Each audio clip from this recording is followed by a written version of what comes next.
Hi everyone, I'm Martin and welcome to another MH Runners Club coaching talk. Today I'm going to be talking about what's the best training plan for you. Now a training plan is much like a diet plan. If you stick to it, it's more than likely going to work. But the biggest question always is, can you stick to it? Now, if you type running training plans into a search engine, you're going to be greeted by pages and pages of different plans. Now, there will be some free plans, some plans that you have to pay for before downloading them. There's also loads of books around that have got training plans in. Magazines like Runner's World will have training plans in as well. Now, most of these plans are generic plans that are either for a set time frame or a set distance. So you could have maybe a 40-minute 10K or a 4-hour marathon or something like that. Each will be slightly different to the other. So how do you choose which one you're going to follow? Which one is going to be the best for you? Now, firstly, you need to decide on a few things, and I suggest you write these down first of all. So what is your target? Is it to complete a certain distance? Is it to run a particular time or run at a certain pace? What are your barriers to running? So this is really important if you've got a family or a sort of an all-consuming job to consider. What days of the week can you run and how long can you commit to each day? Will you be able to run regularly without it causing issues at home or with work? Work on the minimum time that you have to run, and then anything else is a bonus. Now, where are you with your running at the moment? This is really important. If you're currently running a 5K in 30 minutes, then setting yourself a target of running 5K in 20 minutes within 2 months is more than likely unrealistic. So therefore, you need to make a challenge to yourself, but you also need to be honest with yourself and make that challenge sort of reasonably achievable. Okay, challenge is always difficult, but it's got to be, possibly achievable. Don't set yourself up to fail. Also, how injury prone are you? If you often suffer injuries when you get to a distance of maybe 10 miles, why is this? How will you cope when you need to get above that distance if you're training for a marathon? Do you also need a strength or mobility plan to supplement your running? Now, once you've got all of these things in front of you, then you can be more specific with your searches. So for example, if you want to complete your first marathon, then search for a beginner's marathon training plan. If you're looking to run under 40 minutes for a 10K, then search a sub 40 10K plan. So be as specific as you can to narrow down the plans, because like I say, there are hundreds. The next step is to either print off or download a load of plans. Now work back from your race day or your target date and look at what mileage the plan would have you doing now or at the start of the plan. Now, is that realistic for you? So if you can run 5 miles at the moment and the plan says that you have to run 10 miles next week, then it's not going to be right for you. So delete it, get rid of it. Does that plan fit in with your life and the days that you can commit to? Again, if that plan says 5 days a week and you can only commit to 3 or 4 days a week, that plan isn't right for you, so therefore get rid of it. If you do have a plan that has the same amount of days but in different orders, can you adapt that plan and those runs to move around without really changing the structure of a plan? So if you prefer to do your long run on a Saturday instead of a Sunday, if you just shift everything back a day, then that's fine. If you have to change Monday to Thursday and Wednesday to Monday and Saturday to Sunday and things like that, all of a sudden you change the whole structure of the plan, it's not right for you, delete it. Hopefully, when you get rid of all of the things that aren't possible for you, you should be left with at least one plan that looks right. Now, the next thing to do is to make sure that you understand the words on the plan and how you do it. For example, on Facebook, I saw a question a runner had with a run on their plan, and the run was described as tempo, 3 miles, 2 times 8 on 4.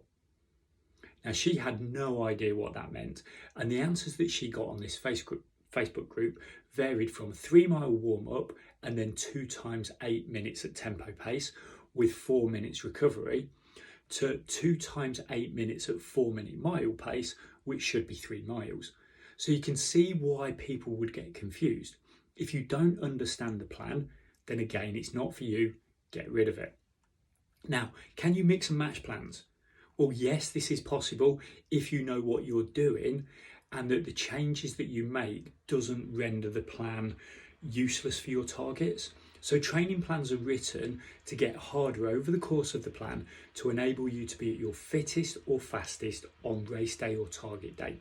If you change the balance of the plan, it may be that you do too many miles or too much speed work, for example, and then you get injured, or you do too little and you don't make the improvements that you want. Now, the final thing that you need to think about is what will you do if you get ill or injured? Most improvements are made after training for a minimum of sort of 8 weeks, but realistically, the longer you can train for, the better. That means that if your plan covers 16 to 20 weeks, if you suffer an illness or an injury and have to maybe miss 2 weeks of training, how do you adapt that plan? Do you start back from where you were and hope that you can catch up later, or ignore the weeks that you've missed and just jump straight back into where you would have been? Now, get this wrong and you could be overreaching with where you start back from, and you could re-injure yourself, or trying to adapt the plan later by making bigger jumps with the mileage than the plan was actually designed for. Now, this can have a negative effect on your confidence if you're not hitting those runs, and it can increase the risk of injury. Now, what you've got to remember is that the plans are never going to be followed perfectly. If you've got 20 weeks of runs, there's going to be a reason why you're going to miss a run. Don't worry about that. But you don't want to miss loads of runs consistently, because again, it changes that makeup of the plan. Now, there is another way, and this is a personalised option. Now, most runners, from a novice to somebody aiming for a sub-3 marathon or quicker, will benefit from having a coach. Now, a coach will write a training plan personalised around your lifestyle that will take you safely from where you are now to where you want to be. The plan should be easy to understand, and if not, the coach should be able to clarify the run before you do it. The plans should only be written on a shorter term basis, so maybe usually every couple of weeks or a month, and can be adapted by the coach whenever needed. Now, if you want to run with your friends, that's fine. He can put that in, or she can put that in. Can't run today? Again, just a small tweak for the rest of the week, and all is okay. If you're doing better than you thought, the goals can be adjusted as you go along. If you've got a last minute race that you want to enter, okay, we can change the plan around a little bit, give some advice as to how to run that race, and then it all works. So for a small outlay per month, all the time and effort that you're investing in your training and improving yourself can be used far more efficiently and effectively. A good coach will provide you with feedback as you progress, so that you know how you are doing and not guessing by just looking at a piece of paper with loads of runs on it. And a good coach should also act as a sounding board, a mentor, and also to be there to hold you accountable when you really don't want to run as well. Now, it can be a scary thought if you've never considered working with a coach. A lot of runners don't believe a coach would want to coach them. Maybe you're a novice, maybe you think that you're too slow, maybe you don't have a specific race target. I've coached a very wide range of runners to meet their personal goals, from completing their first marathon to running under 3 hours for a marathon, running their first 5k to running a 5k under 16 minutes, and then also for a 60-year-old to complete a 24-hour race. But more importantly as well, I've helped a lot of people to keep running over the years, improving through lockdowns that we've had over the past couple of years, even without the focus of races at those times. Please always have a conversation with a coach before you commit and pay any money. All good coaches should offer this, as they should be confident that having a conversation will reassure you of what they can offer you.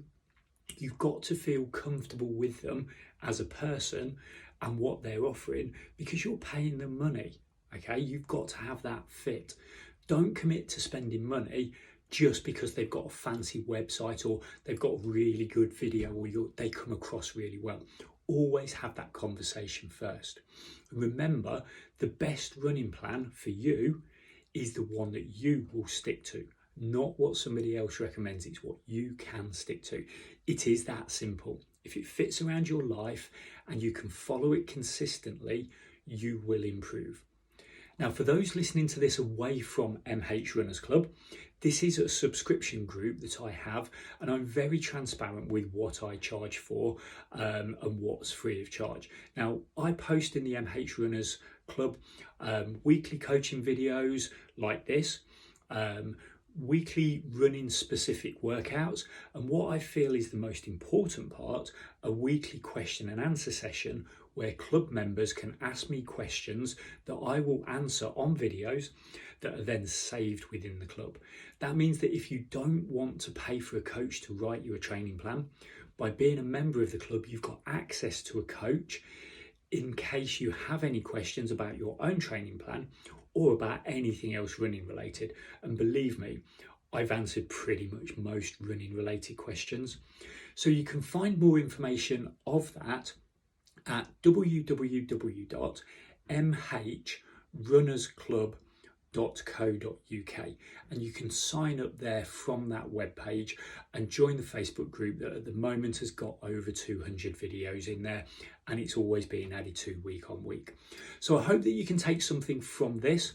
I would love to hear your thoughts in the comments below about what training plans you're using and what's worked for you over the years. In the meantime, enjoy your running. Thank you for watching this, and I'll be back next week with another coaching talk.